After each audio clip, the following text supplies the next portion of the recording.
ದೊಡ್ಡ ಬೂತಾಯಿ ಮೀನಿನ ಪುಳಿಮುಂಚಿಯನ್ನು ಒಮ್ಮೆ ನೀವು ಈ ರೀತಿ ಟ್ರೈ ಮಾಡಿ, ಎಲ್ಲರೂ ಇಷ್ಟಪಟ್ಟು ಊಟ ಮಾಡ್ತಾರೆ. ನಮಸ್ಕಾರ ಎಲ್ರಿಗೂ. ನಾನಿವತ್ತು ದೊಡ್ಡ ದೊಡ್ಡ ಬೂತಾಯಿ ಮೀನಿನ ಪುಳಿಮುಂಚಿ ಮಾಡ್ತಾ ಇದ್ದೇನೆ. ಇದಕ್ಕೆ ಉಪ್ಪು ಖಾರ ಹುಳಿ ಖಡಕ್ಕಾಗಿರಬೇಕು. ನೋಡಿ ಎಷ್ಟು ದೊಡ್ಡದುಂಟು, ಬಂಗುಡೆ ಥರ ಉಂಟು ಇದು ಮೀನು. ತುಂಬ ಚೆನ್ನಾಗಿರ್ತದೆ ಇದರಲ್ಲಿ ಪುಳಿಮುಂಚಿ ಮಾಡಿದರೆ. ನೋಡಿ ಇಲ್ಲಿ ಬೂತಾಯಿ ಮೀನು ತುಂಬ ದೊಡ್ಡ ಮೀನು, ಫ್ರೆಶ್ ಆಗಿ ಉಂಟು. ಈಗ ನಾವು ಇದನ್ನು ಕ್ಲೀನ್ ಮಾಡ್ಕೋಬೇಕು. ಮಸಾಲೆ ಕೂಡ ಹಾಗೆ ಕರೆಕ್ಟಾಗಿ ಹಾಕಬೇಕು. ಇಲ್ಲಿ ನಾನು 30 ಮೆಣಸಿನಕಾಯಿ ಮಿಕ್ಸ್ ತಗೊಂಡಿದ್ದೇನೆ, ಬ್ಯಾಡಗಿ ಮತ್ತು ಗಿಡ್ಡ, ಹಾಗೆ 1 ಸ್ಪೂನ್ ಕಾಳುಮೆಣಸು, 1 ಸ್ಪೂನು ಜೀರಿಗೆ, 3 ಸ್ಪೂನ್ ಕೊತ್ತಂಬರಿ ಬೀಜ, ಅರ್ಧ ಸ್ಪೂನು ಸಾಸಿವೆ, 1/4 ಸ್ಪೂನು ಮೆಂತೆ, 1/4 ಸ್ಪೂನು ವಾಮಕಾಳು, 5 ಹೆಸಳು ಬೆಳ್ಳುಳ್ಳಿ, ಈರುಳ್ಳಿ ಮತ್ತು ಒಂದು ದೊಡ್ಡ ಗಾತ್ರದ ಹುಣಸೆಹಣ್ಣು. ಇದನ್ನೆಲ್ಲ ನಾನೀಗ ಮಿಕ್ಸಿ ಜಾರಿಗೆ ಹಾಕ್ಕೊಂಡು ಸಾಫ್ಟಾಗಿ ಗ್ರೈಂಡ್ ಮಾಡ್ಕೋಬೇಕು. ಮತ್ತು ಈ ಮೀನಿಗೆ ಅರಿಶಿನ ಮಾತ್ರ ಕರೆಕ್ಟಾಗಿ ಹಾಕ್ಕೋಬೇಕು, ಇಲ್ಲಾಂದರೆ ಸ್ಮೆಲ್ ಬರ್ತದೆ ಇದು. ಈಗ ಕಾದಿರುವ ಮಣ್ಣಿನ ಪಾತ್ರೆಗೆ ಕೊಬ್ಬರಿ ಎಣ್ಣೆ ಹಾಕ್ಕೊಳ್ಬೇಕು. ಕೊಬ್ಬರಿ ಎಣ್ಣೆನ ನೋಡಿ ಈ ರೀತಿ ಸ್ಪ್ರೆಡ್ ಮಾಡ್ಕೋಬೇಕು. ಇದು ಬಿಸಿ ಆಗಿದ ತಕ್ಷಣ ನಾನಿಲ್ಲಿ 1 ಈರುಳ್ಳಿಯನ್ನು ಉದ್ದವಾಗಿ ಕಟ್ ಮಾಡಿ ಹಾಕ್ಕೊಂಡಿದ್ದೇನೆ. ಹಾಗೆ ಶುಂಠಿ, ಹಸಿಮೆಣಸಿನ್ಕಾಯಿ, ಇದನ್ನು ಚೆನ್ನಾಗಿ ನಾವು ಫ್ರೈ ಮಾಡ್ಕೊಳ್ಬೇಕು. ಯಾಕಂದರೆ ಈ ರೀತಿ ಎಣ್ಣೆಯಲ್ಲಿ ಫ್ರೈ ಆದಾಗ ಅದು ತಿನ್ನಲಿಕ್ಕೆ ಸಿಕ್ಕಿದ್ರೂ ಅಷ್ಟೊಂದು ರುಚಿಯಾಗಿ ಇರ್ತದೆ. ಈಗ ನಾನು ಇದಕ್ಕೆ ಕರಿಬೇವು ಸೊಪ್ಪನ್ನು ಹಾಕ್ತಾ ಇದ್ದೇನೆ. ನೋಡಿ, ಬೂತಾಯಿ ಮೀನಿಗೆ ಯಾವಾಗಲೂ ಕರಿಬೇವು ಸೊಪ್ಪು ಹಾಕಿದರೆ ತುಂಬ ಪರಿಮಳವಾಗಿರ್ತದೆ. ನಮಗೆ ಪುಳಿಮುಂಚಿ ಕೂಡ ತುಂಬ ಒಳ್ಳೆ ಘಮವನ್ನು ಕೊಡ್ತದೆ.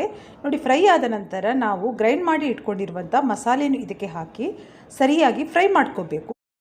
ಹಸಿ ಮಸಾಲೆಯನ್ನೇ ನಾನು ಗ್ರೈಂಡ್ ಮಾಡಿ ಇಟ್ಕೊಂಡಿರೋದು. ಆಗ ಈ ಒಗ್ಗರಣೆಯಲ್ಲಿ ಈ ಎಣ್ಣೆ ಜೊತೆ ಮಸಾಲೆ ಸರಿಯಾಗಿ ಫ್ರೈ ಆದರೆ ಮಾತ್ರ ಪುಳಿಮುಂಚಿ ಕೂಡ ಅಷ್ಟೇ ಒಂದು ರುಚಿಕರವಾಗಿ ಇರ್ತದೆ. ಕರೆಕ್ಟಾಗಿ ಫ್ರೈ ಆಗಬೇಕಿದು. ಮಸಾಲೆ ಹಾಕಿದ ಮೇಲೆ ಈ ರೀತಿ ನಾವು ಮಗ್ಸ್ತಾ ಇರಬೇಕು, ಆಗ ಮಸಾಲೆ ಕರೆಕ್ಟಾಗಿ ಫ್ರೈ ಆಗ್ತದೆ.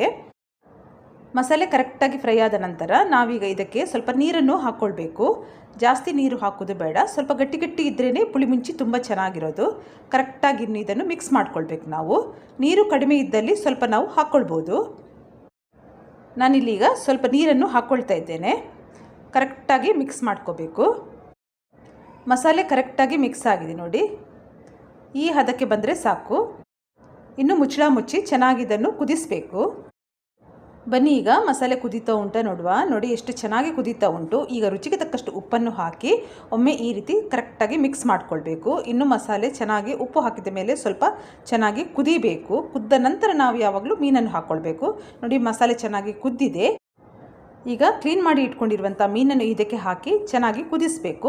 ಯಾಕಂದರೆ ಮೀನು ಚೆನ್ನಾಗಿ ಬೇಯಬೇಕು. ತುಂಬ ದೊಡ್ಡ ದೊಡ್ಡ ಬೂತಾಯಿ ಆಗಿರೋದ್ರಿಂದ ಮೀನು ಸರಿಯಾಗಿ ಬೇಯಬೇಕು.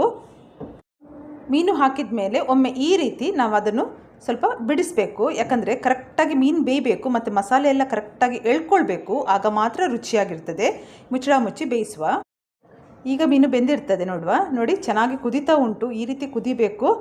ಸೂಪರಾಗಿ ಆಗಿದೆ ಮಾತ್ರ, ನೋಡುವಾಗಲೇ ಗೊತ್ತಾಗ್ತದೆ. ಒಳ್ಳೆ ಘಮ ಕೂಡ ಬರ್ತದೆ. ಮತ್ತು ಈ ಮೀನೆಲ್ಲ ಮಾಡುವಾಗ ಸ್ವಲ್ಪ ನಾವು ವಾಮ ಹಾಕ್ತೇವಲ್ಲ, ಅದು ಒಂದು ಒಳ್ಳೆ ಪರಿಮಳವನ್ನು ಕೊಡ್ತದೆ. ನೋಡಿ, ತುಂಬ ಚೆನ್ನಾಗಿ ಬೆಂದಿದೆ ಮೀನು ಕೂಡ. ಯಾವಾಗಲೂ ನಾವು ಪುಳಿಮುಂಚಿ ಮಾಡಬೇಕಾದ್ರೆ ಈ ರೀತಿಯ ಮಣ್ಣಿನ ಪಾತ್ರೆಯಲ್ಲಿ ಮಾಡಿದರೆ ರುಚಿ ತುಂಬಾ ಚೆನ್ನಾಗಿರ್ತದೆ. ನೆಕ್ಸ್ಟ್ ಡೇಗೆ ಸೂಪರಾಗಿ ಇರ್ತದೆ. ಉಪ್ಪು ಖಾರ ಹುಳಿ ಖಡಕ್ಕಾಗಿರುವಂಥ ಒಂದು ದೊಡ್ಡ ಬೂತಾಯಿ ಮೀನಿನ ಪುಳಿಮುಂಚಿ ರೆಡಿಯಾಗಿದೆ. ಇವತ್ತಿನ ಈ ರೆಸಿಪಿ ನಿಮಗೆಲ್ರಿಗೂ ಇಷ್ಟ ಆಗಿದೆ ಅಂತ ನಾನು ಅಂದ್ಕೊಂಡಿದ್ದೇನೆ. ಇಷ್ಟ ಆದರೆ ನೀವು ಕೂಡ ಇದನ್ನು ಮನೆಯಲ್ಲಿ ಟ್ರೈ ಮಾಡಿ, ಲೈಕ್ ಮಾಡಿ, ಕಮೆಂಟ್ ಮಾಡಿ. ಆದಷ್ಟು ನಿಮ್ಮ ಫ್ಯಾಮಿಲಿ ಫ್ರೆಂಡ್ಸಿಗೆ ಇದನ್ನು ಶೇರ್ ಮಾಡಿ, ನನಗೆ ಸಪೋರ್ಟ್ ಮಾಡಿ. ಯಾರೆಲ್ಲ ನನ್ನ ಯೂಟ್ಯೂಬ್ ಚಾನಲ್ನ ಸಬ್ಸ್ಕ್ರೈಬ್ ಮಾಡಿಲ್ವೋ ಪ್ಲೀಸ್ ಸಬ್ಸ್ಕ್ರೈಬ್ ಮಾಡಿ, ನನಗೆ ಸಪೋರ್ಟ್ ಮಾಡಿ. ಉಪ್ಪು ಖಾರ ಹುಳಿ ಖಡಕ್ಕಾಗಿರಬೇಕು ಈ ರೀತಿ ಪುಳಿಮುಂಚಿ ಮಾಡಬೇಕಾದ್ರೆ. ಮತ್ತು ಮೀನು ಕೂಡ ನೋಡಿ ಎಷ್ಟು ಫ್ರೆಶ್ ಉಂಟು, ಆಗ ಪುಳಿಮುಂಚಿ ಕೂಡ ಅಷ್ಟೇ ರುಚಿಯಾಗಿ ಇರ್ತದೆ. ಬಿಸಿ ಬಿಸಿ ಕುಚ್ಚಲಕ್ಕಿ ಅನ್ನದ ಜೊತೆ ಸೂಪರ್ ಕಾಂಬಿನೇಷನ್. ವೈಟ್ ರೈಸಿಗೆ ಇದು ತುಂಬ ಚೆನ್ನಾಗಿರ್ತದೆ. ಹಾಗೆ ರಾಗಿ ಮುದ್ದೆ ಮಾಡಿ ತುಂಬಾ ರುಚಿಯಾಗಿರ್ತದೆ. ಚಪಾತಿ ಮತ್ತು ನೀರು ದೋಸೆಗೆ ಸೂಪರ್ ಕಾಂಬಿನೇಷನ್. ಎಲ್ಲರಿಗೂ ನನ್ನ ಪ್ರೀತಿ ಧನ್ಯವಾದಗಳು.